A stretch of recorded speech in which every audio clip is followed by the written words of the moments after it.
Na festa de 82 anos da vovó, ela me perguntou com firmeza: Chuva, me diga, o que você fez com os $300.000 que eu te dei? Fiquei atônito e rapidamente retruquei: Que $300.000, vovó? 20 minutos depois, a polícia chegou e a vovó deu uma lição nos ladrões que eles nunca esquecerão. Ei, Reddit, prepare-se, porque esta história tem mais reviravoltas do que uma estrada de montanha e drama familiar suficiente para abastecer uma novela por 3 temporadas. Ainda estou processando tudo o que aconteceu e, honestamente, precisava compartilhar isso, porque a audácia de certas pessoas nunca deixa de me surpreender.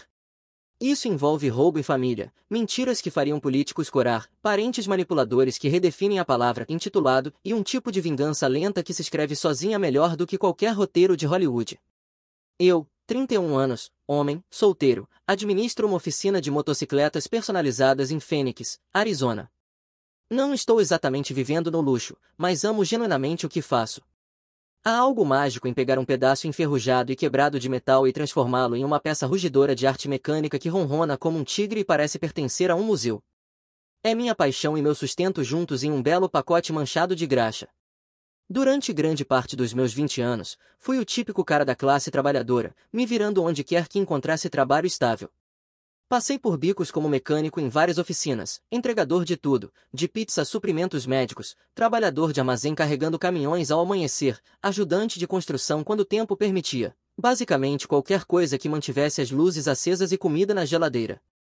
Nunca rico, nem de longe, mas com uma filosofia que sempre me serviu bem: trabalhar mais do que todos, economizar cada centavo possível do salário, manter as despesas abaixo da renda e nunca depender de ninguém para realizar meus sonhos. Agora, sobre minha família, é aí que as coisas ficam complicadas e, francamente, bem feias. Minha mãe, Linda, sempre teve esse complexo bizarro de acreditar que o mundo lhe deve algo especial. Imagine aquela pessoa que vive reclamando dos problemas, mas nunca dá passos concretos para resolvê-los, que acha que as oportunidades devem simplesmente cair no colo porque ela merece algo melhor e que, de alguma forma, sempre consegue se colocar como vítima em todas as histórias que conta. Essa é ela ao pé da letra. Passou a maior parte da minha vida adulta pulando entre empregos de meio período que supostamente estavam abaixo dela, sempre falando sobre como nasceu para coisas maiores e melhores. Meu pai, Carl, é basicamente o facilitador e cúmplice dela em um pacote sem espinha dorsal. Tudo que Linda quer, Carl concorda imediatamente, mesmo quando é completamente insano, financeiramente devastador ou moralmente questionável. Vi ele concordar com os planos mais absurdos dela por anos, nunca tendo coragem de dizer que talvez não fosse uma boa ideia. Ele tem essa estranha mania de mártir, agindo como se sacrificar o próprio julgamento para manter a paz com minha mãe o tornasse um santo. E aí vem meu irmão mais velho, Jason. Por onde começar com esse desastre ambulante? Ele tem 33 anos, nunca manteve um emprego estável por mais de 6 meses em toda a vida adulta e, de alguma forma, convenceu todos da família, especialmente minha mãe, de que está destinado à grandeza empreendedora. É o tipo de pessoa que tem ideias de negócios elaboradas sobre as quais pode falar por horas, mas nunca administrou um negócio de sucesso, manteve um orçamento ou demonstrou qualquer entendimento prático de como o dinheiro funciona no mundo real. Jason vive em um estado perpétuo de fantasia, onde seu próximo grande esquema é garantido para torná-lo rico e famoso, enquanto todos os outros devem financiar seu estilo de vida e cobrir suas despesas até o dia mágico chegar. Já passou por esquemas de marketing multinível, operações de day trade com dinheiro que não tinha, tentou se tornar influenciador em mercados já saturados e sempre procurando pela próxima certeza que exigisse mínimo esforço e máximo retorno. O cara é basicamente um anúncio ambulante de por que bilhetes de loteria são impostos sobre quem não sabe matemática. Mas aqui está o que tornou toda essa situação muito mais dolorosa: sempre houve uma pessoa na minha família que realmente me entendia e acreditava no que eu tentava realizar, minha avó Evelyn. Essa mulher tem 82 anos e é mais dura do que um bife de $2 deixado ao sol do Arizona por uma semana. Ela tem mais determinação e sabedoria prática no dedo mindinho do que o resto da minha família junto. Depois que meu avô faleceu, quando eu tinha 7 anos, a vovó Evelyn criou 3 filhos sozinha, numa época em que mães solteiras recebiam muito menos apoio do que hoje. Não apenas manteve a família unida, mas construiu e administrou com sucesso uma pequena empresa de transporte por 30 anos antes de se aposentar. Estamos falando de ética de trabalho à moda antiga: acordar antes do amanhecer, trabalhar até depois do anoitecer, nunca cortar caminho e sempre tratar as pessoas com justiça, mesmo quando não recebia o mesmo em troca. A vovó foi a única na família que realmente acreditou em mim e na minha capacidade de fazer algo da minha vida. Quando eu estava perdido, pulando entre empregos sem futuro e sentindo que nunca iria chegar a lugar nenhum, ela me sentava e dizia: Ryan, você tem boas mãos, um bom coração e uma boa cabeça nos ombros. Continue trabalhando, continue economizando, continue aprendendo e as oportunidades certas virão quando você estiver pronto para elas. Ela estava absolutamente certa, mas, infelizmente, o trabalho me mantinha tão ocupado que eu não conseguia visitá-la tanto quanto queria. De Phoenix a Dallas não é exatamente uma viagem rápida de fim de semana e tirar folga significava perder dinheiro que eu não podia me dar ao luxo de perder. No verão passado, por volta do início de julho, a vovó me ligou com um convite que iluminou minha semana. Ela estava planejando sua festa de 82 anos para o fim de semana seguinte e queria que eu fosse a Dallas para celebrar com toda a família.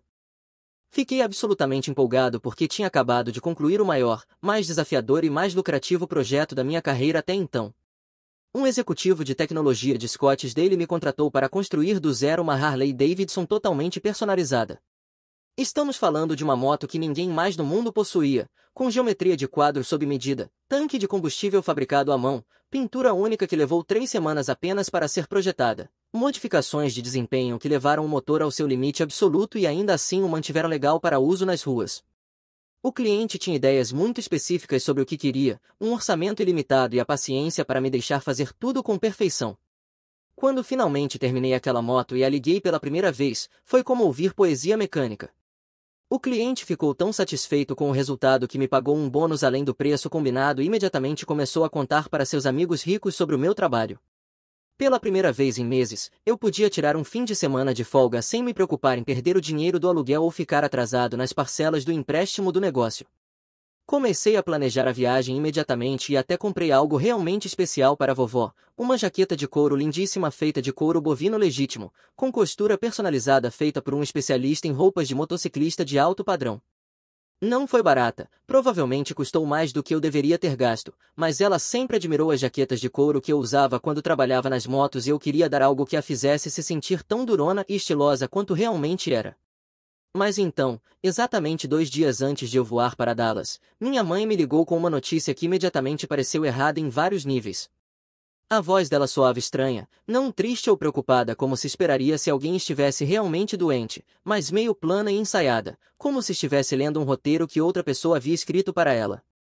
Ela disse que tinha mais notícias sobre o fim de semana. A vovó tinha decidido cancelar a festa de aniversário. Aparentemente havia algum tipo de virose se espalhando pelo bairro e, como sabemos, pessoas idosas precisam ter cuidado para não ficarem doentes. Ela lamentava muito o aviso de última hora, mas não queria arriscar a saúde de ninguém. À primeira vista, isso deveria ter feito sentido para mim. Todos aprendemos a ter cuidado extra com doenças perto de parentes idosos e a vovó sempre foi prática em questões de saúde e segurança. Mas algo no jeito como minha mãe transmitiu essa informação estava errado, o tom soava estranho, o momento era suspeito e ela parecia quase aliviada ao me dizer que a festa estava cancelada. O que realmente ativou meu radar de desconfiança foi que cerca de 3 horas depois recebi uma mensagem de texto do meu pai com exatamente a mesma informação, não algo parecido ou resumido, mas a mesma frase palavra por palavra. Naquela noite, Jason me mandou uma mensagem com o mesmo texto, caractere por caractere. 3 membros diferentes da família, todos decidindo me contatar de forma independente, usando exatamente as mesmas palavras para cancelar o mesmo evento. Meu instinto dizia que havia algo muito errado nisso, mas eu não conseguia imaginar qual seria o motivo de mentirem sobre uma festa de aniversário. Pensei que talvez eles tivessem apenas coordenado as mensagens para garantir que eu recebesse a notícia e entendesse que era sério. Estranho, mas famílias fazem coisas estranhas às vezes, especialmente quando tentam ser atenciosas. O problema é que eu já tinha comprado a passagem e solicitado folga no trabalho. A passagem aérea não era reembolsável e, sinceramente, eu estava ansioso para ver a vovó, mesmo sem a grande celebração. Achei que poderia simplesmente aparecer discretamente, dar a jaqueta de couro para ela, sentar na varanda e ter uma daquelas conversas maravilhosas e tranquilas que tínhamos quando eu era criança.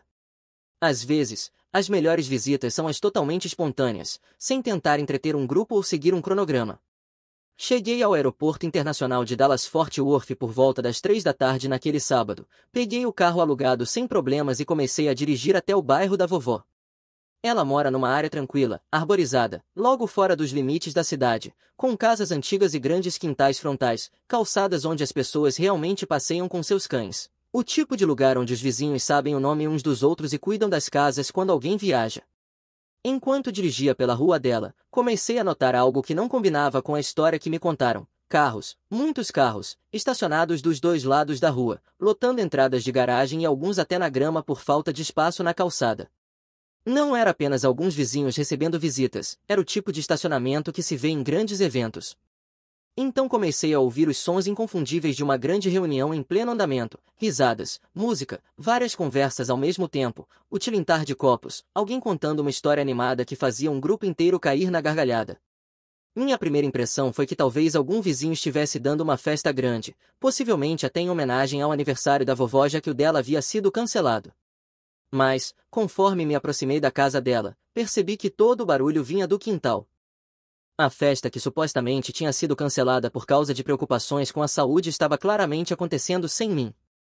Estacionei do outro lado da rua e fiquei sentado no carro alugado por alguns minutos, tentando processar o que estava vendo e ouvindo, carros por toda parte, gente se movimentando no quintal e o som de uma comemoração que estava obviamente a todo vapor, sem qualquer sinal de que alguém estivesse preocupado com doença ou contágio.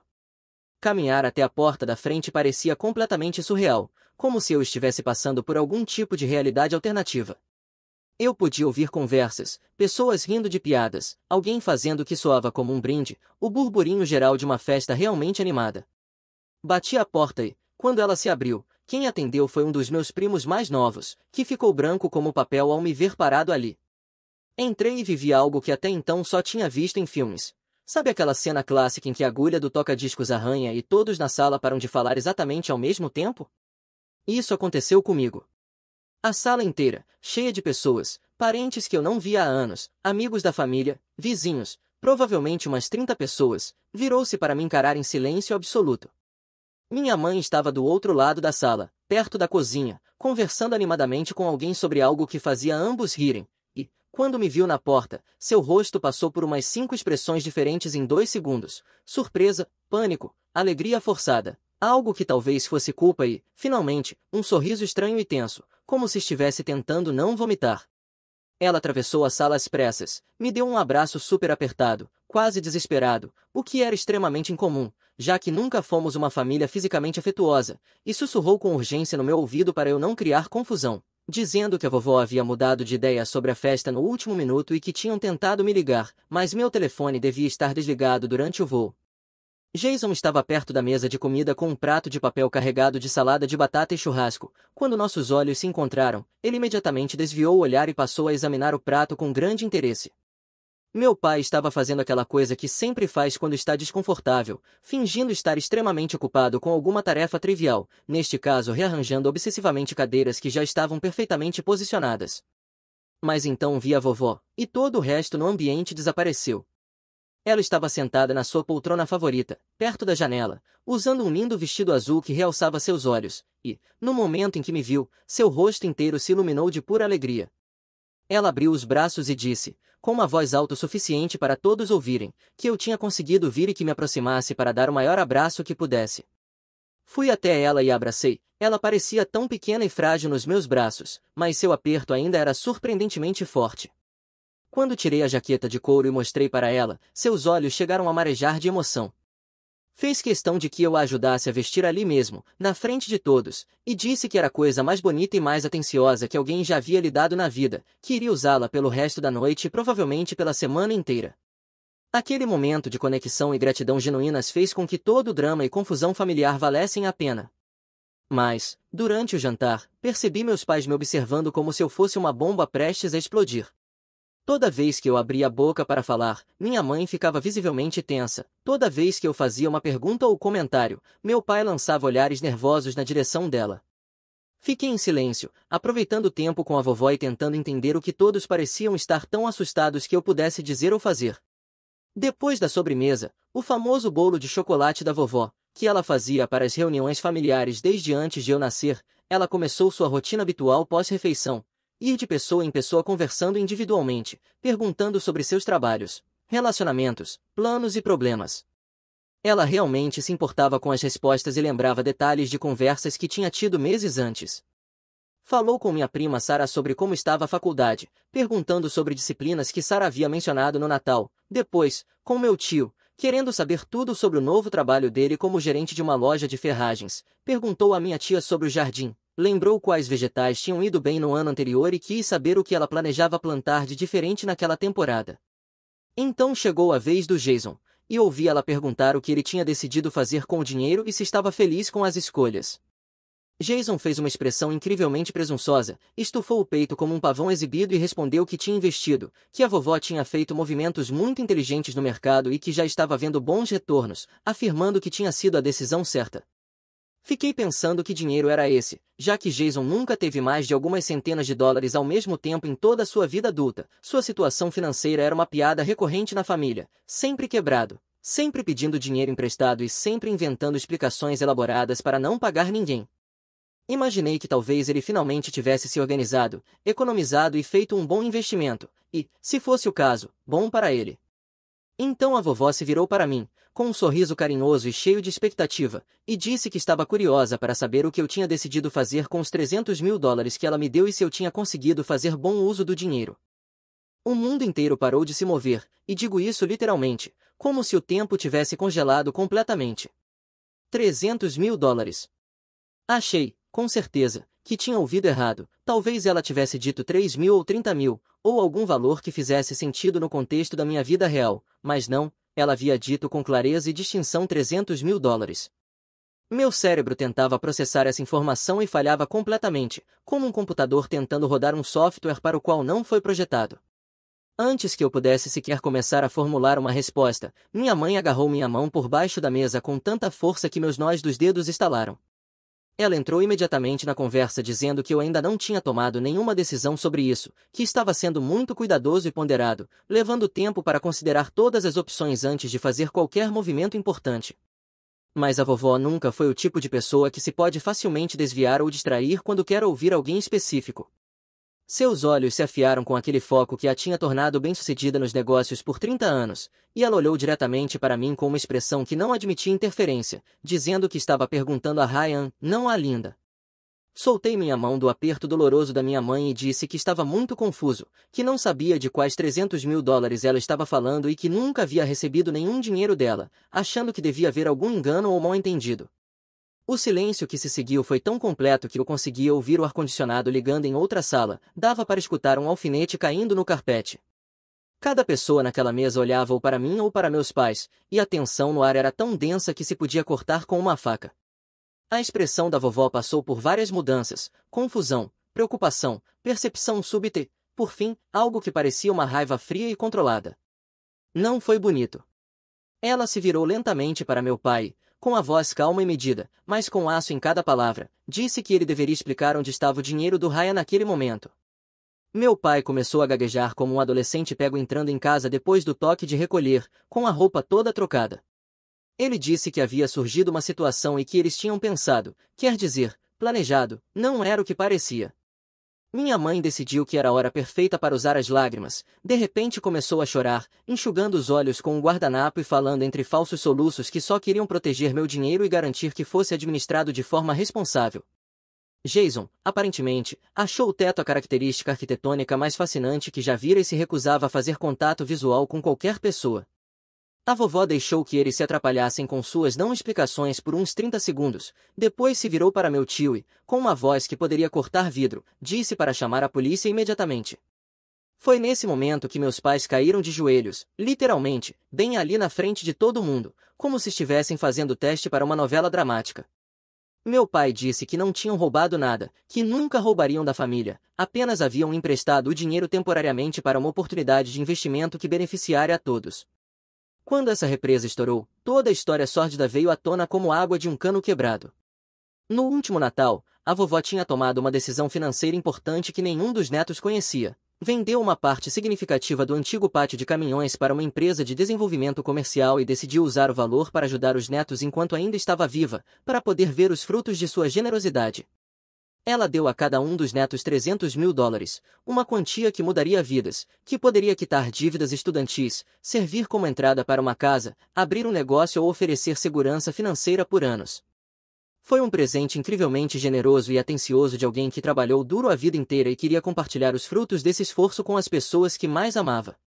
Eu tinha estado fora do estado naquela semana de dezembro, trabalhando em um serviço de emergência de última hora para um cliente cuja moto personalizada havia quebrado pouco antes de um grande encontro motociclístico, uma oportunidade que não podia recusar, ótimo dinheiro, boa visibilidade para o meu negócio e a chance de ajudar alguém em apuros. Por isso, perdi a reunião de família onde a vovó distribuiu o dinheiro aos outros. Para não me fazer esperar ou complicar o processo, ela pediu aos meus pais minhas informações bancárias para poder transferir o valor diretamente. Parecia uma solução perfeitamente razoável, que me permitiria receber o presente sem atrasos ou complicações. É aqui que a história fica realmente feia e revela a profundidade da traição. Anos antes, quando eu era mais jovem e muito mais confiante, minha mãe veio até mim com algum tipo de emergência financeira temporária. Nem lembro qual era o suposto problema, provavelmente algo sobre querer comprar algo que não podiam pagar e evitar a vergonha de ter um empréstimo negado. Sendo um bom filho e querendo ajudar minha mãe, abri uma conta bancária conjunta que permitiria ela depositar e sacar dinheiro conforme necessário para lidar com a emergência. Ela deveria ter se retirado da conta quando a crise passasse, mas, aparentemente, nunca fez isso. Por anos, manteve acesso a uma conta que eu havia esquecido completamente. Assim, quando a vovó pediu as informações bancárias, meus pais lhe deram os dados dessa conta antiga, a qual minha mãe ainda tinha acesso total. Confiando no filho e na nora para agir no meu melhor interesse, a vovó transferiu 300 mil dólares para essa conta numa tarde de sexta-feira. Na manhã de segunda, cada centavo desse dinheiro já havia sido transferido para algum tipo de conta de investimentos que o Jason tinha aberto para seu mais recente esquema de enriquecimento rápido. E não se tratava de um simples mau investimento qualquer. Jason havia de alguma forma convencido meus pais de que a mineração de criptomoedas iria transformá-los todos em milionários praticamente da noite para o dia. Ele encontrou uma empresa, nunca soube o nome exato e provavelmente não importa, já que era obviamente um golpe desde o início, que prometia retornos enormes se você investisse na operação de mineração deles. Um caso clássico de bom demais para ser verdade que qualquer pessoa com um mínimo de alfabetização financeira teria identificado, mas meus pais caíram completamente. Eles viram cifrões, imaginaram-se ficando ricos sem realmente trabalhar e decidiram apostar toda a minha herança na mais nova fantasia do Jason. Quando descobri tudo isso, 3 meses depois, na festa de aniversário da vovó, meus 300 mil dólares já haviam sido reduzidos a aproximadamente 25 mil. A empresa de criptomoedas havia desaparecido com a maior parte do dinheiro dos investidores, deixando para trás apenas um site fora do ar e um monte de pessoas se sentindo incrivelmente estúpidas. O que aconteceu a seguir foi como assistir a uma aula magistral sobre como lidar com traição familiar com precisão cirúrgica e absoluta clareza moral. A vovó não gritou, não chorou, não teve um colapso emocional, apenas ficou muito quieta, muito focada e muito determinada a garantir que a justiça fosse feita. Ela pediu educadamente, mas com firmeza, que todos os convidados da festa fossem embora, explicando que um assunto sério de família havia surgido e precisava de atenção imediata. As pessoas saíram em silêncio, muitas lançando olhares preocupados para meus pais, que ainda estavam ajoelhados no chão, parecendo que seu mundo havia acabado. Então a vovó, meu tio e eu fomos até a delegacia local para registrar um boletim de ocorrência.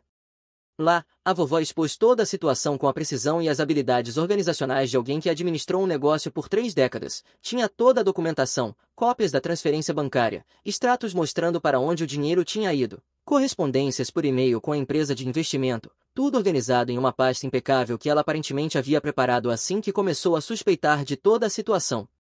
O policial que registrava o caso balançava a cabeça e murmurava coisas como roubo entre familiares é sempre o pior tipo de caso e as pessoas nunca aprendem que, se um investimento parece bom demais para ser verdade, provavelmente é. Meus pais e Jason foram chamados separadamente para interrogatório.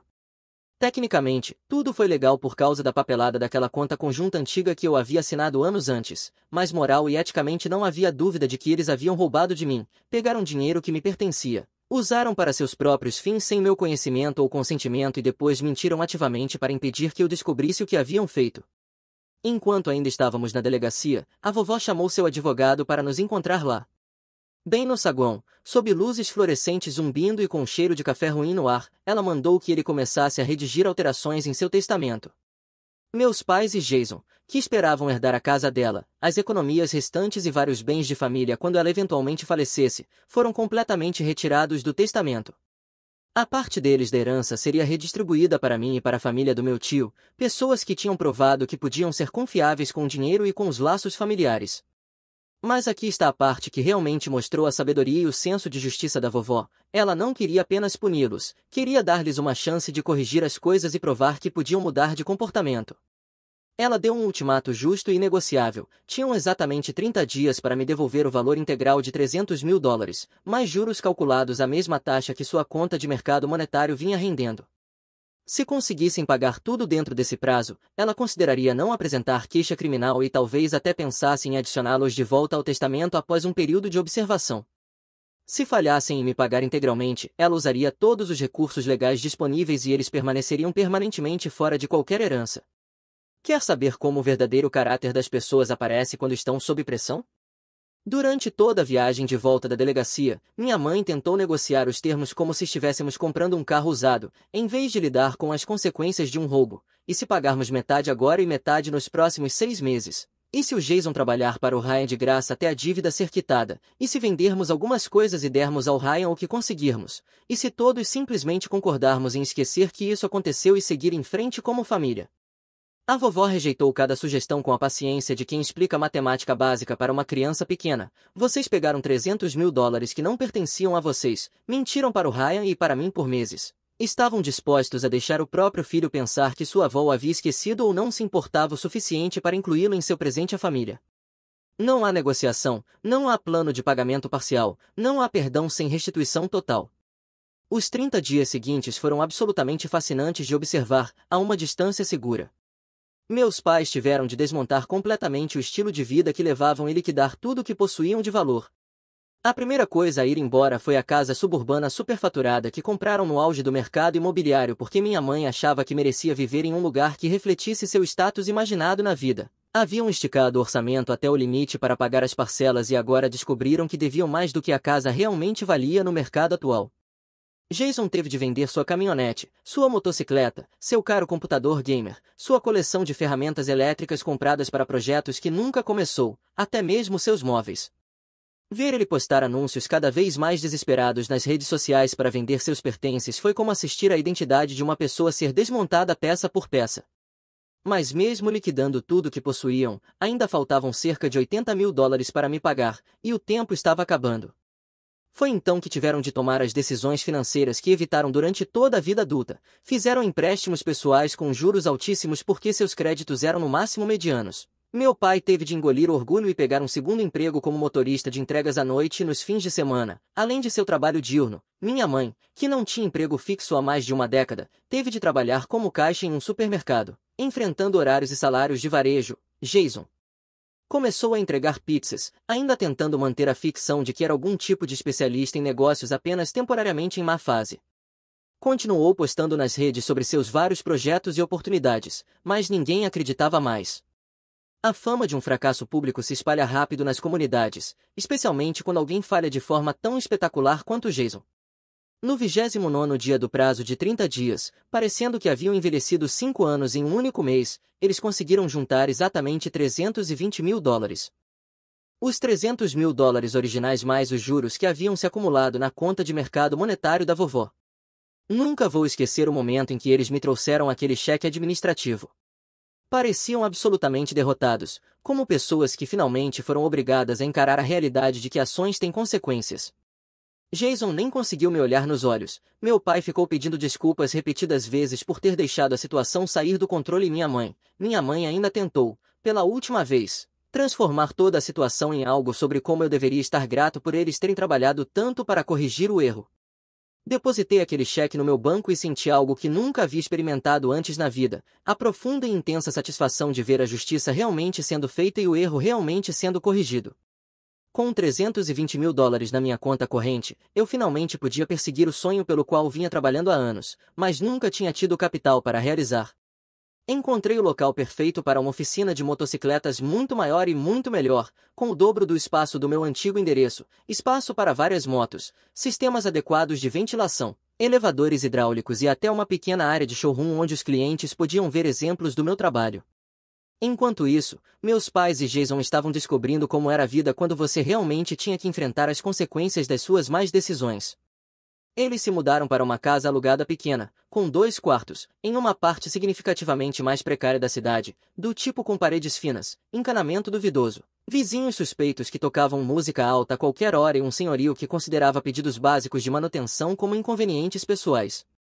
A grande visão do Jason de si mesmo como um empreendedor de criptomoedas havia sido substituída pela realidade de entregar pizzas por salário mínimo mais gorjetas. Ele reclamava constantemente de ter que lidar com clientes difíceis, de como o trabalho estava abaixo de seu nível de habilidade e de como era algo temporário, enquanto trabalhava em sua próxima grande oportunidade. Mas investidores em potencial não estavam exatamente se alinhando para financiar as ideias de negócios de alguém que havia fracassado de forma tão pública e espetacular com o dinheiro dos outros. O trabalho da minha mãe no supermercado parecia ser um ataque diário à dignidade dela. Reclamava para quem quisesse ouvir sobre ter que lidar com clientes rudes, ficar em pé por 8 horas seguidas e sobre como era injusto que alguém com sua inteligência e capacidades estivesse presa a escanear códigos de barras e embalar compras. A ironia de finalmente estar experimentando o tipo de trabalho que milhões de pessoas fazem todos os dias sem reclamar parecia passar despercebida por completo. Meu pai assumiu aquele segundo emprego, dirigindo o caminhão de entregas para uma empresa de logística, trabalhando noites e fins de semana, além do trabalho diurno. Ele parecia perpetuamente exausto e ouvi de outros familiares que havia começado a cochilar durante jantares e encontros sociais. Mas o que mais me impressionou na situação deles foi que ainda estavam pagando os empréstimos que contraíram para me reembolsar, aqueles empréstimos pessoais com juros altíssimos, que pareciam uma boa ideia quando estavam desesperados para cumprir o prazo da vovó. Agora era um lembrete mensal de suas péssimas decisões financeiras. Pagavam centenas de dólares por mês apenas em juros e levariam anos para quitar o principal. Toda a dinâmica familiar havia mudado completamente. Nos encontros de família, meus pais já não eram mais os que davam conselhos ou faziam planos, agora eram um exemplo do que acontece quando você toma decisões egoístas e míopes e espera que os outros te salvem das consequências. Cerca de 6 meses depois que toda a questão do dinheiro foi resolvida, eu estava na minha oficina ampliada, trabalhando na restauração de uma Triumph Bonneville de 1969 que alguém havia encontrado em um celeiro após 30 anos, quando meu celular tocou. O identificador mostrava que era minha mãe, o que era incomum, pois não nos falávamos desde o dia em que me pagaram de volta. Quando atendi, ela estava chorando, não um choro falso e manipulador da confraternização de aniversário, mas soluços reais, que soavam como vindos de angústia e exaustão genuínas. Ryan, disse entre fungadas, eu não sei mais o que vamos fazer, está tudo desmoronando. O senhorio acabou de nos avisar que vai aumentar o aluguel em 400 dólares por mês a partir do mês que vem e simplesmente não podemos pagar. Já estamos no limite absoluto só para cobrir as despesas. Ouvi toda a história sobre como meu pai estava se matando de trabalhar e ainda assim não ganhando o suficiente para cobrir o básico, como Jason estava tendo dificuldades para conseguir um emprego melhor por causa da reputação arruinada na comunidade, como ela estava tão fisicamente e emocionalmente exausta do trabalho no varejo que mal conseguia funcionar quando chegava em casa à noite. Então veio a frase final, que eu já devia ter previsto de longe: você está indo tão bem agora, com seu negócio e tudo mais, a oficina está incrível. Obviamente você está ganhando bem e sua vida está completamente organizada. Acho que está na hora de começar a retribuir a família. Precisamos que você nos ajude com esse aumento de aluguel para não acabarmos sem teto. Eu realmente ri alto, não consegui evitar, a audácia impressionante do pedido era quase admirável na sua total falta de autocrítica. Deixe-me ver se entendi direito, eu disse ainda rindo. Vocês roubaram 300 mil dólares de mim, mentiram na minha cara por meses, tentaram encobrir mentindo sobre a festa de aniversário da vovó. Só me pagaram de volta quando foram ameaçados com processo criminal e agora querem que eu lhes dê dinheiro porque estão com dificuldades financeiras? Nós não roubamos, Ryan, nós pegamos emprestado para o que achávamos que era uma boa oportunidade de investimento que beneficiaria toda a família. Um investimento familiar do qual eu nada sabia, ao qual não consenti, do qual não recebi benefício algum. Bem, se você tivesse sido mais presente na família e mais disponível para conversas, talvez pudéssemos ter falado com você antes. Mãe, vocês literalmente mentiram para mim para me manter longe da festa de aniversário da vovó porque estavam apavorados que eu descobrisse o que fizeram com o meu dinheiro. Ela ficou em silêncio por 1 minuto, provavelmente tentando encontrar outra forma de fazer parecer que a culpa era minha, e então disse: olha, Ryan, eu sei que cometemos erros, mas família deve ajudar família quando os tempos ficam difíceis. Nós acertamos as coisas com você, pagamos cada centavo com juros. Não pode encontrar no seu coração um jeito de nos perdoar e nos ajudar agora que está em posição de fazê-lo. Família não rouba um do outro, mãe. Família não mente um para o outro. Família não tenta manipular e fazer chantagem emocional para que os outros sustentem suas más decisões. Você me ensinou exatamente que tipo de família vocês são. Agora, tem que viver com as consequências dessa lição. E desliguei o telefone. 3 dias antes do nosso casamento de US$ 180 mil, minha noiva interesseira desapareceu para criar conteúdo com um amigo fotógrafo dela. Rastreei o telefone dela até um hotel, onde os encontrei brincando de casinha. No dia do casamento, revelei tudo para 200 convidados com imagens das câmeras de segurança. Ela desabou no vestido de US$ 25 mil, enquanto seu falso mundo de influenciadora desmoronava. Isso aconteceu há cerca de um ano, e as pessoas continuam me pedindo para contar a história. Então aqui está, prepare-se, porque isso fica insano. Eu, homem de 34 anos, sou dono de 3 concessionárias de carros de luxo no Texas, faturando US$ 3.800.000 por ano. Comecei com nada além de uma caminhonete velha e US$ 15 mil em dívidas depois que meu pai mecânico morreu quando eu tinha 19 anos. Passei 6 anos reformando carros de luxo batidos, vivendo de miojo e determinação, até conseguir abrir a Rodrigues Luxury Motors. Agora tenho uma casa de US$ 2.200.000 em Preston Hollow e um supercarro diferente para cada dia da semana. Mas o sucesso atrai parasitas, e o maior parasita que já encontrei se chamava Cassandra. Conheci-a em um gala beneficente, onde ela acidentalmente derramou champanhe no meu terno Armani de US$ 5 mil. Clássico, mas Cassandra era deslumbrante, 1,70 m, loira, curvas perfeitas, usando um vestido que valia mais que o aluguel da maioria das pessoas e joias que poderiam financiar um pequeno país. Sou blogueira de estilo de vida e embaixadora de marca, disse ela, tocando meu braço. Eu simplesmente amo coisas bonitas. A vida é curta demais para não se cercar de qualidade. Eu deveria ter fugido naquele momento, mas ela era linda, charmosa e parecia genuinamente interessada no meu negócio.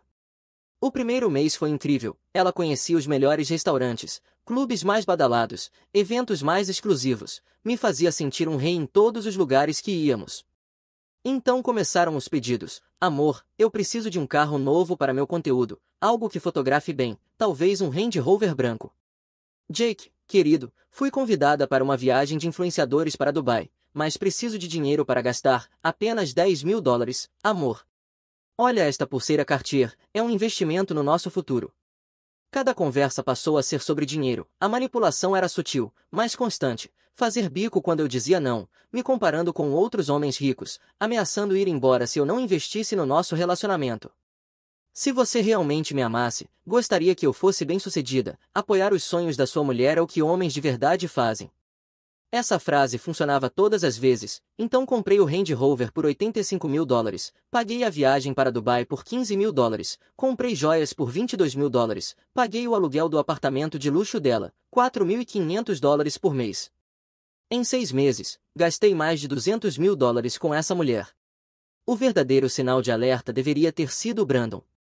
Brandon era o fotógrafo de Cassandra, supostamente apenas um amigo platônico e parceiro de negócios, sempre presente para sessões de fotos de emergência, viagens à praia para conteúdo de estilo de vida, jantares para fotografar comida, escapadas de fim de semana para blog de viagens.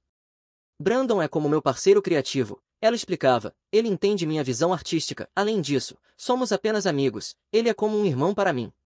Mas algo não parecia certo, ele era bonito demais, sedutor demais, confortável demais ao lado da minha noiva, o jeito que a tocava durante as fotos, as piadas internas, como ela se iluminava quando ele ligava.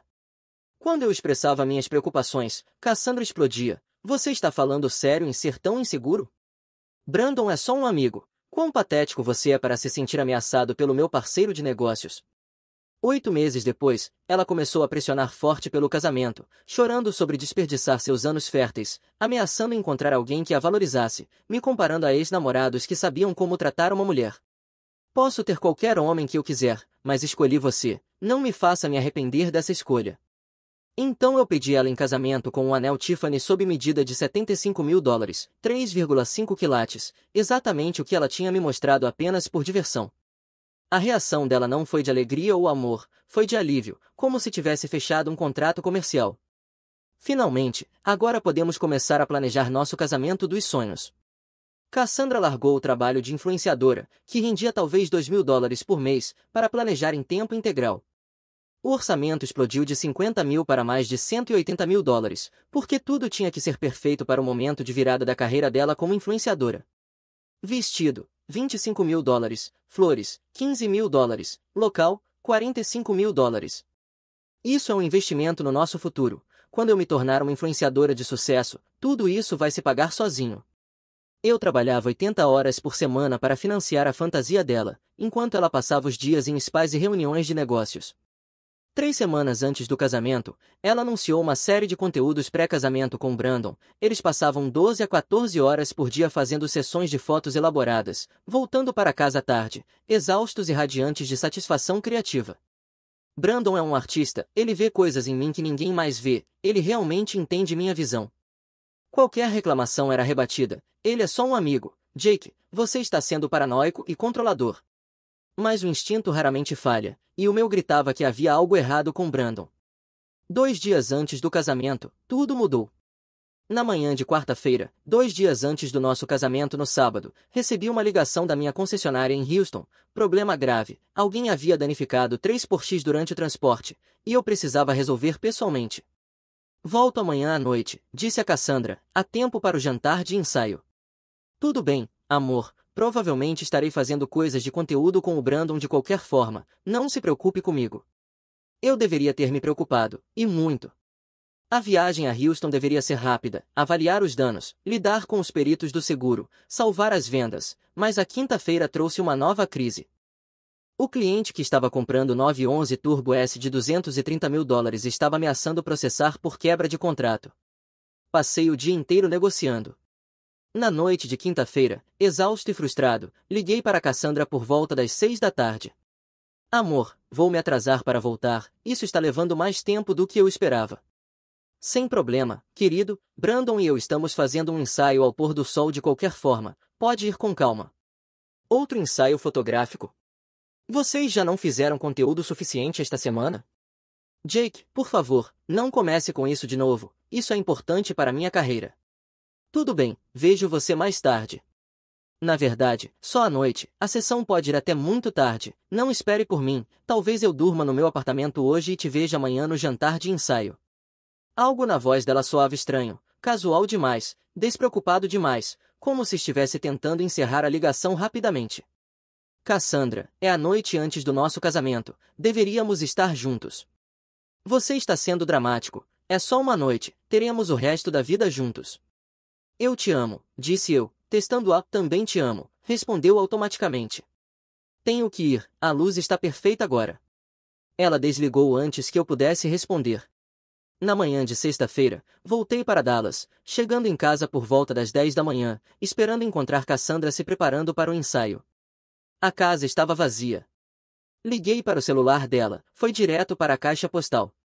Mandei mensagem, sem resposta. Liguei para o apartamento dela, nada. Ao meio-dia, já estava em pânico.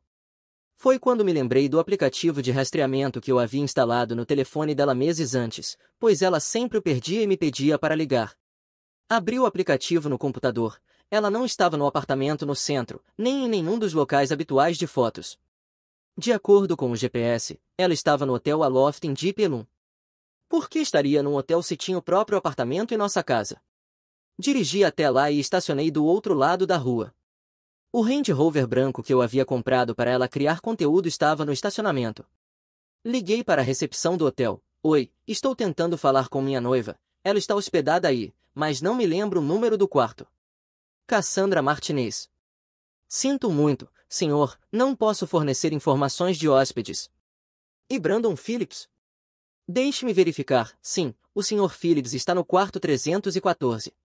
Quarto 314. Cassandra e Brandon, juntos no hotel, no dia anterior ao meu casamento. Às 2 da tarde, vi os dois saírem juntos. Cassandra usava um vestido preto justo e salto alto, roupas de encontro, não de trabalho. Brandon parecia ter acabado de acordar, vestindo as roupas do dia anterior, sem equipamento de câmera, sem iluminação, apenas o visual de duas pessoas que passaram a noite juntas. Segui-os até um restaurante caro na região nobre, onde os vi de mãos dadas sobre a mesa, se alimentando mutuamente, rindo e se tocando como amantes por 2 horas. Eu precisava de provas incontestáveis. Liguei para Tony, dono da empresa de segurança do restaurante. Tony, é o Jake Rodrigues. Preciso das imagens das câmeras de segurança do restaurante Meridian de hoje, entre 3 e 5 da tarde. Jake, você sabe que não posso simplesmente entregar gravações. É minha noiva, acho que ela está me traindo. O casamento é amanhã. Poxa, cara, me dá 1 hora. 1 hora depois, eu tinha um vídeo em alta definição de Cassandra e Brandon se beijando do outro lado da mesa às 4 horas e 17 minutos da tarde, menos de 22 horas antes de ela se casar comigo. Liguei para o hotel fingindo ser Brandon. Oi, aqui é o Brandon Phillips do quarto 314. A que horas eu fiz check-in? Acho que perdi minha carteira.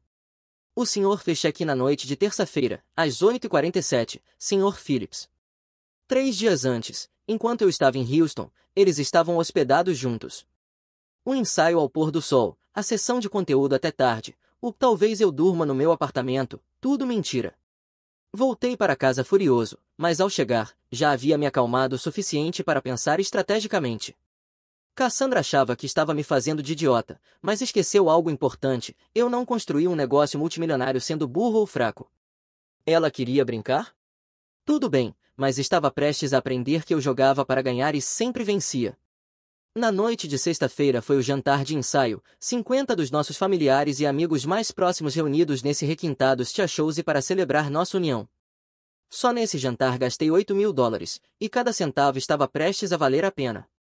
Cassandra apareceu com 1 hora de atraso, alegando que tinha ido a uma última prova do vestido. Ela estava linda, cabelo perfeitamente arrumado, maquiagem impecável, vestindo um vestido de grife que provavelmente custava mais do que o aluguel da maioria das pessoas. Desculpem o atraso, pessoal, anunciou ao entrar no salão de jantar privado. Coisas de noiva de última hora, vocês sabem como é. Ela circulou pelo ambiente como uma política, abraçando familiares, tirando selfies com amigos, certificando-se de que todos soubessem o quanto se sentia grata e abençoada.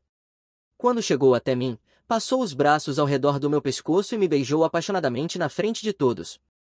Oi, futuro marido, sussurrou no meu ouvido, sentiu minha falta. Onde você esteve? Perguntei baixinho. Eu te disse, última prova do vestido, depois o Brandon e eu tivemos que terminar de editar todo o conteúdo pré-casamento. Vamos lançar na próxima semana como parte da minha série de noiva. Ainda mentindo, mesmo agora, cercada por nossas famílias, ela mentia na minha cara. E o conteúdo, como está?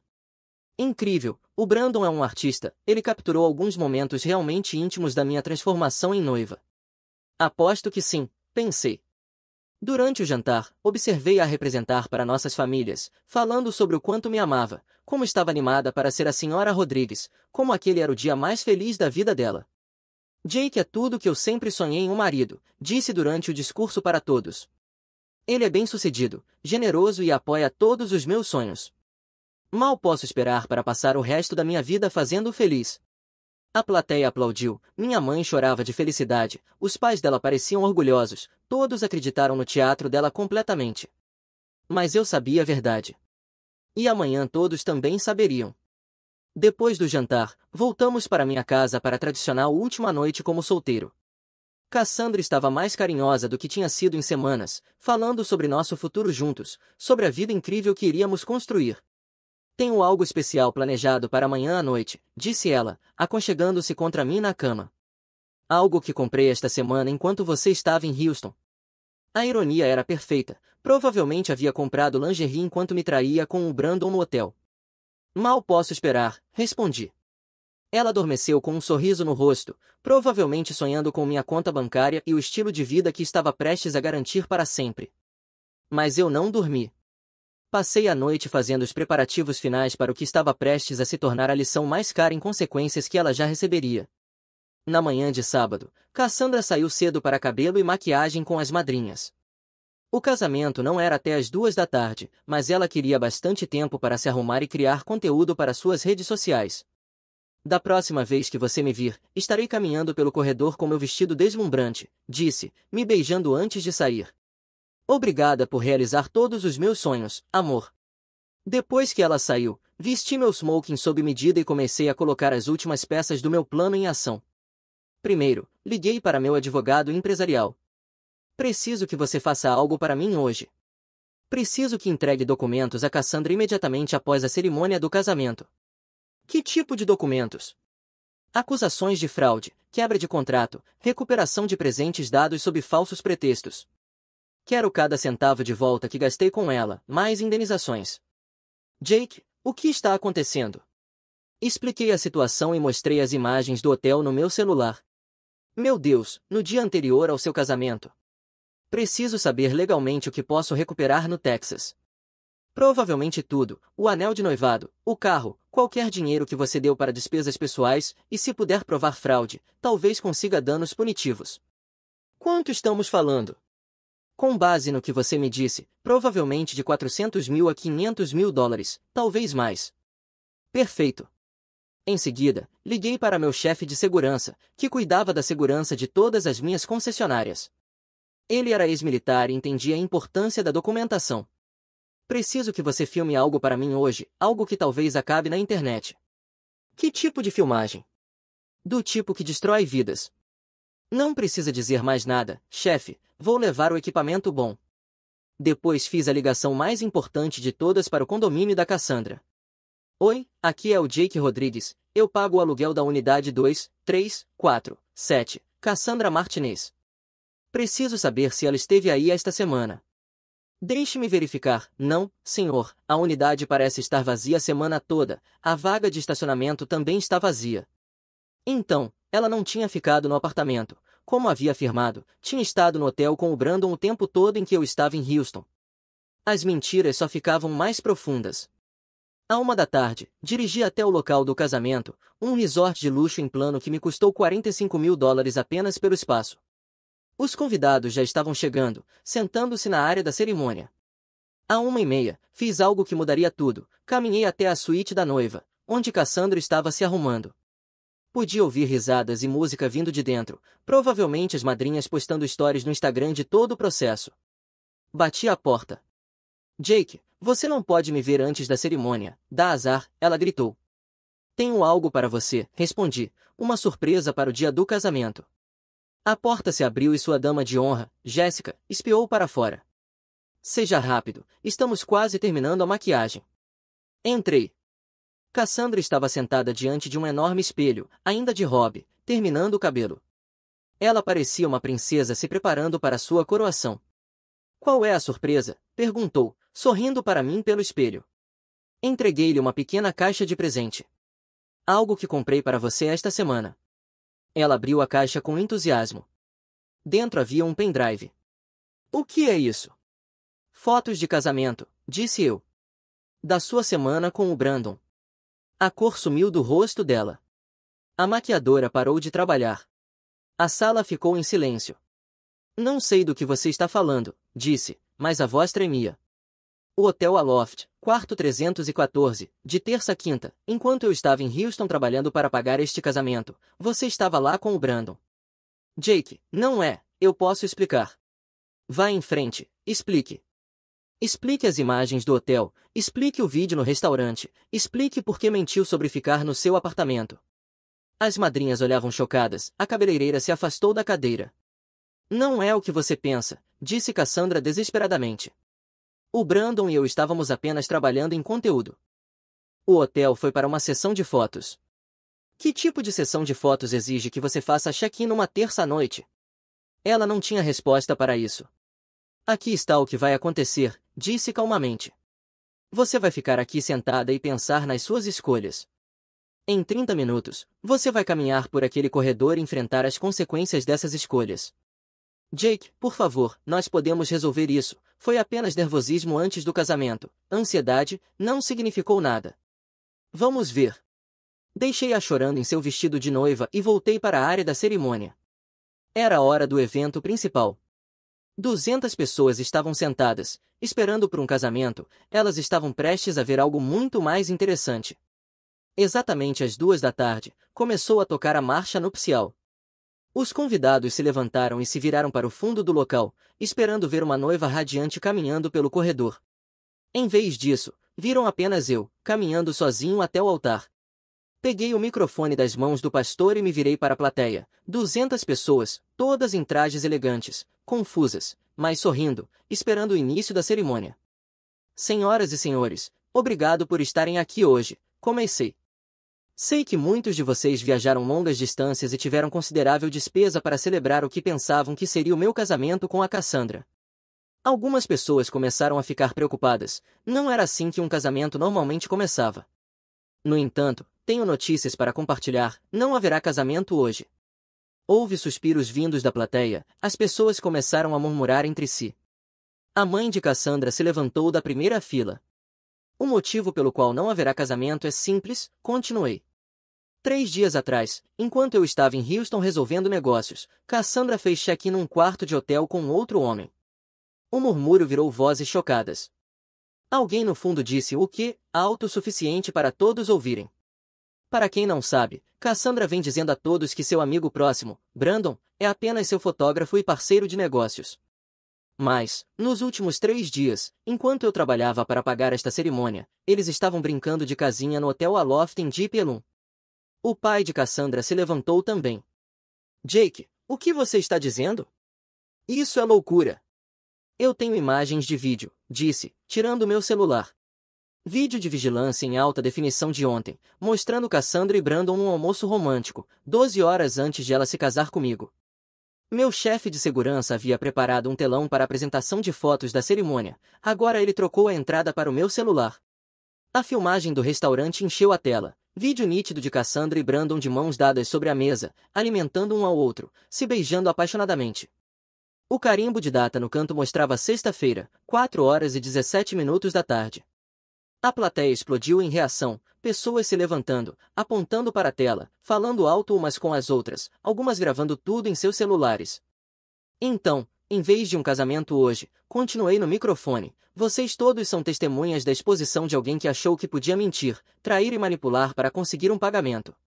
Nesse momento, Cassandra saiu correndo da suíte da noiva, ainda em seu vestido de noiva de $25.000, mas com a maquiagem destruída pelo choro e o cabelo despenteado. Ela parecia algo saído de um filme de terror. Jake, pare, gritou, correndo em direção ao altar em seus saltos de grife. Você está arruinando tudo. A plateia se virou para encará-la. Ela parecia exatamente o que era, uma noiva traidora pega em flagrante. Diga a eles que não é verdade, gritou para mim. Diga que você cometeu um erro. Qual parte não é verdade, Cassandra? O quarto de hotel? O jantar romântico? Os 3 dias mentindo na minha cara? Não é o que parece, Brandon é só um amigo, você está sendo louco e ciumento. Troquei para a filmagem do saguão do hotel no telão, vídeo com data e hora mostrando Cassandra e Brandon fazendo check-in juntos na noite de terça-feira, se beijando no elevador. Amigos normalmente não fazem check-in juntos num quarto de hotel, disse eu. A plateia estava adorando aquilo, alguns riam, outros pareciam chocados, e vários definitivamente gravavam tudo. Você está me humilhando, Cassandra gritou na frente de todos. Como você pôde fazer isso comigo? Como eu pude fazer isso com você? Não consegui evitar uma risada. Cassandra, você me traiu 3 dias antes do nosso casamento. Mentiu sobre onde estava. Gastou meu dinheiro em escapadas românticas com outro homem. E, de alguma forma, eu sou o vilão por expor isso. A mãe dela correu até o altar. Cassandra, querida, isso é verdade? Você estava com o Brandon? Mãe, não é o que ele está mostrando, os vídeos estão fora de contexto, o Jake está sendo controlador e paranoico. Então explique isso, disse eu, trocando para mais imagens, filmagem das câmeras do restaurante do hotel mostrando os dois tomando café juntos na manhã de quarta-feira, claramente recém-saídos da cama, usando roupões. Cassandra olhou ao redor, vendo todos os rostos voltados para ela, familiares, amigos, parceiros de negócios, pessoas que a conheciam há anos. O julgamento nos olhos deles era óbvio. Foi então que ela perdeu completamente o controle. Tá bom, gritou para a plateia. Sim, eu estava com o Brandon. Mas a culpa é dele. Apontou para mim. Ele é entediante, obcecado por trabalho e dinheiro, não me entende. O Brandon me faz sentir viva. A plateia ficou em silêncio, até a própria família dela parecia horrorizada. O Brandon tem tudo que o Jake não tem, continuou, aparentemente decidida a queimar todas as pontes de uma vez. Ele é culto, sofisticado, criativo, entende de arte, beleza e paixão. O Jake só entende de carros e dinheiro. Então, por que você simplesmente não terminou comigo? Perguntei calmamente. Ela parou, percebendo que estava prestes a dizer o que não queria admitir. Por que você queria o estilo de vida que eu podia oferecer? Completei por ela. Você queria o meu dinheiro e a emoção do Brandon. Achou que podia ter os dois. Ela não negou, a verdade estava escrita em seu rosto. Senhoras e senhores, disse de volta ao microfone, vocês acabaram de conhecer a verdadeira Cassandra, alguém que vê relacionamentos como transações comerciais e acha que lealdade é opcional. Comecei a me afastar do altar, mas ela agarrou meu braço. Jake, por favor, nós podemos resolver isso, eu nunca mais verei o Brandon, eu farei qualquer coisa. Você teve sua chance de fazer a coisa certa, mas escolheu mentir, trair e manipular. Agora todos sabem exatamente quem você é. Se você me deixar assim, vai destruir minha vida. Não, Cassandra, você destruiu a sua própria vida. Eu apenas garanti que houvesse testemunhas. Saí da área da cerimônia, deixando-a chorando em seu vestido de noiva na frente de 200 pessoas. A plateia estava empolvorosa com conversas chocadas, alguns já tiravam o celular para compartilhar o drama com amigos e familiares. Mas eu ainda não tinha terminado. A verdadeira destruição estava apenas começando. Nos dias seguintes, foi o caos. Vídeos do desastre no casamento se espalharam pelas redes sociais como fogo em capim seco. Vários convidados transmitiram tudo ao vivo, e a hashtag casamento exposto estava em alta em Dallas. A humilhação de Cassandra estava se tornando viral, mas isso era apenas o começo dos problemas dela. Na manhã de segunda-feira, entrei no escritório do meu advogado com uma pasta cheia de provas e um plano para destruição financeira. Quero destruí-la, disse a ele, legalmente, financeiramente, completamente. Jake, entendo que você esteja com raiva. Ela me enganou em mais de $400.000, mentiu sobre suas intenções, me manipulou para fazer compras caras e cometeu adultério enquanto planejava se casar comigo pelo meu dinheiro. No Texas, isso é crime. Meu advogado analisou as provas que eu havia reunido, recibos de hotel, filmagens de restaurante, registros de telefone, extratos bancários mostrando cada centavo que eu tinha gasto com ela. Isso é realmente muito bom, disse ele após uma hora. Podemos entrar com um processo civil por fraude, quebra de promessa, recuperação de presentes e imposição intencional de sofrimento emocional. O que podemos recuperar? Tudo, o anel de noivado, o carro, todo o dinheiro que você gastou com despesas pessoais dela, custos do casamento, além de danos punitivos. Estamos falando de $600.000 a $800.000. Faça. O processo foi protocolado na terça-feira de manhã. Cassandra foi notificada em seu apartamento por um oficial de justiça que a encontrou de ressaca e ainda usando as roupas do dia anterior. Mas eu ainda não havia terminado. Aqui está algo que a maioria das pessoas não sabe sobre a carreira de influenciadora da Cassandra. Era tudo falso, os seguidores, o engajamento, as parcerias com marcas, tudo comprado ou fabricado. Contratei um perito em informática forense para analisar as contas dela nas redes sociais. O que encontramos foi lindo. 80% dos seguidores eram bots que ela havia comprado, as parcerias de marca das quais ela se gabava eram falsas ou colaborações não pagas, no valor de talvez $100 cada. A renda real dela como influenciadora era de menos de $500 por mês. Mas ela estava usando seu sucesso falso para obter cartões de crédito, empréstimos e compras caras que não podia pagar, isso é fraude de crédito. Enviei todas essas provas para as administradoras de cartões de crédito às quais ela devia dinheiro. Em uma semana, elas entraram com suas próprias acusações de fraude contra ela. Então, eu fiquei criativo. Lembra do Range Rover branco que comprei para ela criar conteúdo? Ele foi financiado pela minha concessionária, com meu nome como fiador. Quando ela deixou de pagar as parcelas, o que aconteceu imediatamente depois que parei de bancar seu estilo de vida, eu mandei apreender o carro. E aqui está a parte bonita, ela estava usando aquele carro para fazer entregas no DoorDash e Uber para ganhar dinheiro depois de perder a renda falsa de influenciadora. Quando o carro desapareceu, desapareceu também sua capacidade de trabalhar. Eu também liguei para o condomínio dela e encerrei o contrato de aluguel que eu estava pagando. Como ela não tinha renda nem crédito, foi despejada em 30 dias. Mas a verdadeira obra-prima foi o que aconteceu com Brandon. Brandon trabalhava para uma agência de marketing de alto padrão que atendia marcas de luxo, o tipo de empresa que se importa com a reputação pessoal de seus funcionários. Enviei para eles as imagens do hotel. Brandon foi demitido em 48 horas. O chefe dele citou conduta imprópria e comportamento incompatível com os valores da nossa marca. A notícia se espalhou rapidamente na comunidade de marketing de Dallas. Ninguém o contrataria. Pelo que soube por último, ele estava trabalhando em uma cafeteria em Dipelum e morando com 3 colegas de quarto. Enquanto isso, a situação de Cassandra piorava progressivamente. Sem o meu apoio financeiro, sua verdadeira personalidade veio à tona. Ela começou a exigir dinheiro de amigos e familiares. Quando eles diziam não, ela tinha crises completas, gritando que todos a haviam abandonado. Os pais a expulsaram de casa depois que ela roubou joias da própria mãe para vender e pagar o aluguel. Os amigos pararam de atender suas ligações depois que ela apareceu nas casas deles criando confusão e exigindo que emprestassem dinheiro. A persona falsa do Instagram desmoronou completamente. Os poucos seguidores reais que restavam assistiam à sua decadência em tempo real, através de postagens cada vez mais desesperadas, implorando por dinheiro, culpando todos pelos seus problemas e fazendo acusações absurdas sobre como eu havia destruído sua vida. 3 meses após o casamento, recebi uma ligação do meu advogado. Jake, a Cassandra quer fazer um acordo. Ela está oferecendo aceitar um plano de pagamento para a indenização. Que tipo de plano de pagamento? $50 por mês pelos próximos 800 anos. Eu ri. O que ela está fazendo para trabalhar? Aparentemente, ela é garçonete numa rede de restaurantes em Arlington, ganhando cerca de $800 por mês depois dos impostos. Diga a ela que não, quer o valor total mais juros. Jake, ela não pode pagar, está praticamente sem teto. Não é problema meu, ela fez as escolhas dela. Mas então algo inesperado aconteceu, algo que me daria a oportunidade de aplicar um golpe final que nem eu havia planejado. 6 meses após o desastre do casamento, eu estava vivendo minha melhor vida, os negócios iam de vento em popa, eu havia começado a namorar uma advogada bem-sucedida chamada Raquel, que tinha seu próprio dinheiro e sua própria vida, e finalmente estava livre do drama e da manipulação.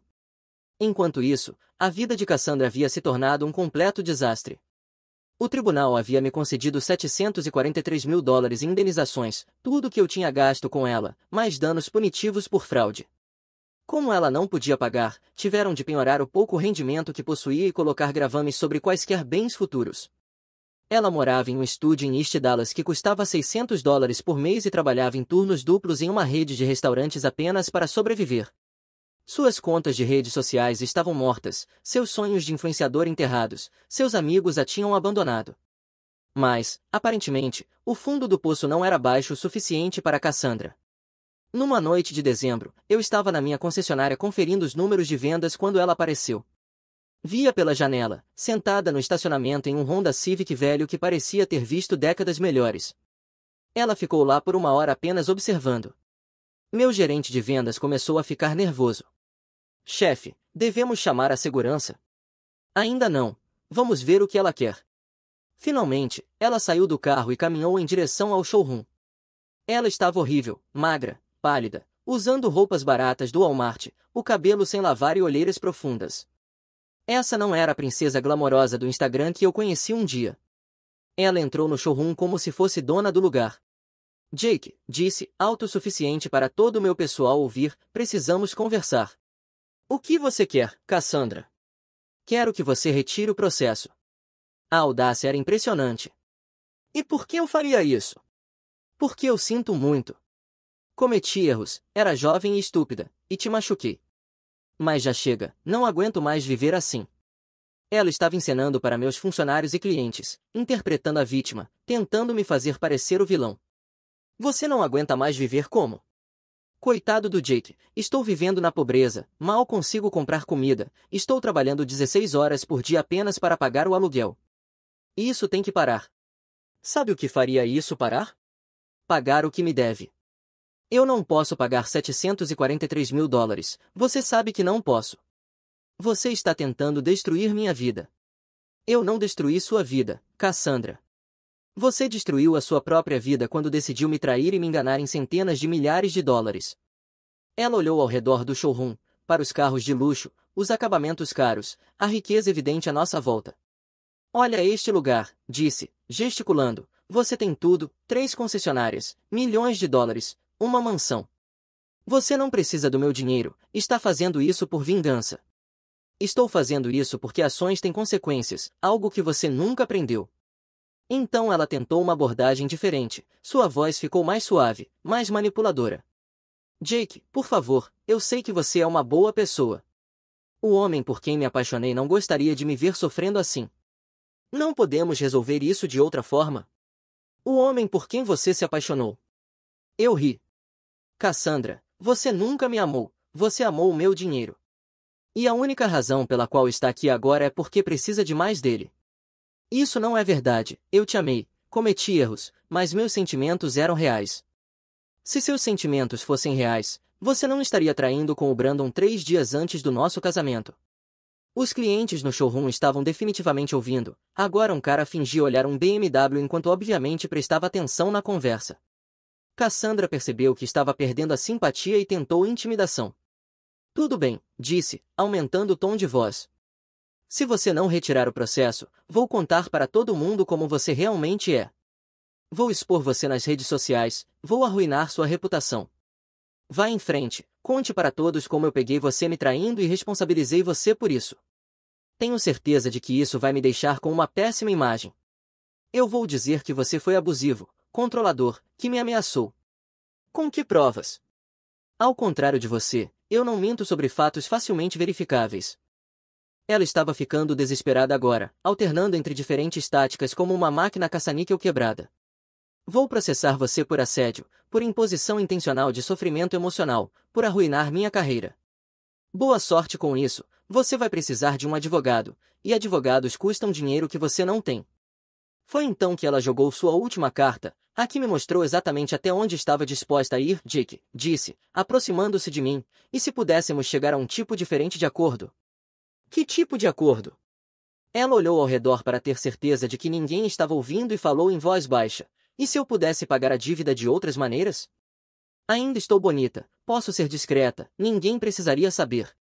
Eu a encarei por um longo momento, certificando-me de que tinha entendido o que ela estava sugerindo. Você está se oferecendo para se prostituir para mim a fim de se livrar do processo. O rosto dela ficou vermelho, mas ela não negou. Estou me oferecendo para ser prática sobre essa situação, nós dois temos necessidades. Eu tinha meu celular gravando toda a conversa. Na manhã seguinte, convoquei uma reunião de emergência com meu advogado. Toquei para ele a gravação da visita de Cassandra à minha concessionária. Meu Deus, Jake, ela realmente se ofereceu para se prostituir para você. Disse ele. Está claro como o dia, e temos tudo em áudio. Eis o que a maioria das pessoas não entende sobre vingança. Não se trata de machucar alguém uma vez, mas de desmantelar sistematicamente a capacidade dessa pessoa de machucar qualquer outra pessoa, para sempre. Pedi à minha equipe para criar um dossiê abrangente sobre o histórico de Cassandra, investigadores particulares, verificações de antecedentes, entrevistas com ex-namorados. O que encontramos foi um padrão de exploração financeira que remontava a anos. Compilei todas essas provas em um relatório detalhado e enviei a um amigo jornalista especializado em expor predadores financeiros. A matéria saiu no Dallas Business Journal com a manchete: Padrão de fraude financeira de influenciadora local do Instagram. O artigo se tornou viral. Cassandra virou o exemplo clássico de fraude no Instagram e manipulação interesseira.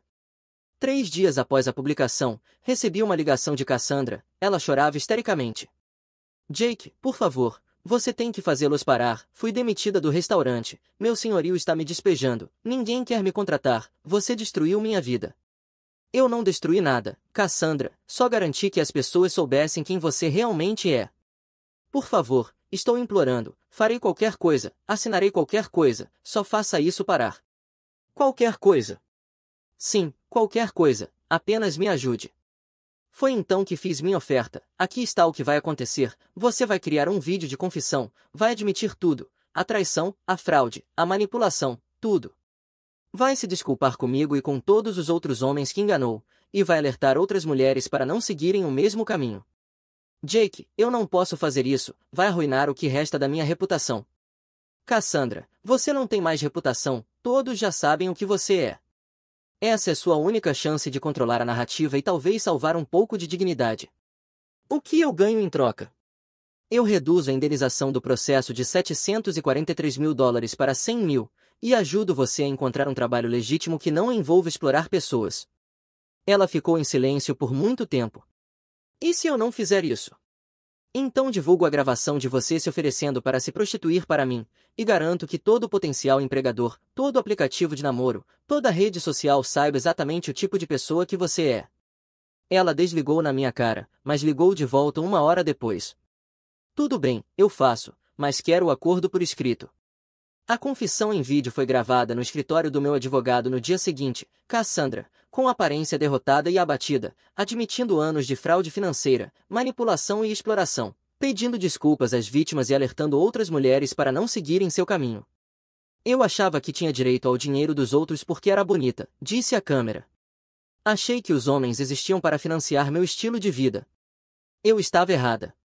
Machuquei pessoas boas que confiavam em mim, e agora estou enfrentando as consequências dessas escolhas.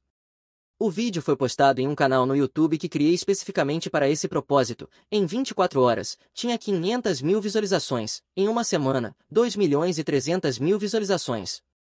Cassandra havia se tornado um exemplo a não ser seguido sobre interesseirismo e manipulação financeira. Seu nome ficou para sempre associado a fraude e exploração.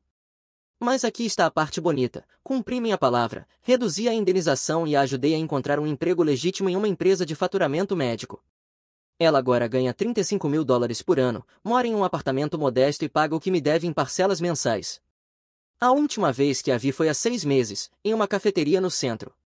Ela parecia saudável e normal, sem roupas de grife, sem maquiagem cara, apenas uma mulher comum vivendo uma vida comum. Ela me viu e veio até minha mesa. Jake, disse baixinho, sei que provavelmente você não quer ouvir isso, mas preciso dizer, obrigada. Por quê? Por me impedir. Eu estava num caminho que teria destruído outras pessoas, e eventualmente, teria me destruído. Você me obrigou a encarar a realidade e a me tornar uma pessoa melhor. Como você está? Estou bem. Estou trabalhando, pagando minhas contas, aprendendo a ser autossuficiente. Não é glamouroso, mas é honesto. Bom para você.